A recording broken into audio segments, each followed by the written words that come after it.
Hello bachcho, let's see this question.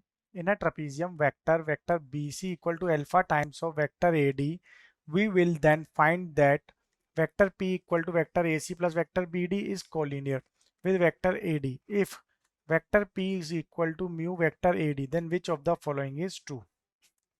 Okay, तो first of all अगर हम देखें यहाँ पे तो एक जो है ट्रेपेजियम ड्रॉ कर लेते हैं पहले। ये हमारा एक ट्रेपेजियम होगा। ये ए बी सी और डी पॉइंट होंगे, ठीक है। या फिर इसे थोड़ा सा हम यहाँ पे अगर सिंप्लीफाइड फॉर्म में लिखें तो इसे हम लिख सकते हैं ए बी सी और डी। इस तरह से हम इसके पॉइंट्स लेंगे। ए हमारा ओरिजिन होगा, D will be vector D, C is vector C and B is vector B. Okay, तो यहाँ पे vector C minus vector B is equal to alpha times of vector D है। ये हमें यहाँ पर गिवन है। ओके, तो यहाँ पे vector C minus vector B को हमें इस तरह से यहाँ पे इक्वेट कर सकते हैं।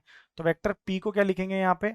Vector A C plus vector B D which is equal to mu times of vector A D. अब वेक्टर पी को क्या लिखेंगे यहाँ पे टर्म्स में? Vector C plus vector D minus vector B is equal to mu times of vector D. तो C minus B तो क्या हो गया? Alpha vector D. ओके, तो सी माइनस डी को अल्फा वेक्टर डी लिखेंगे अगर, तो इधर भी क्या है? Mu vector D.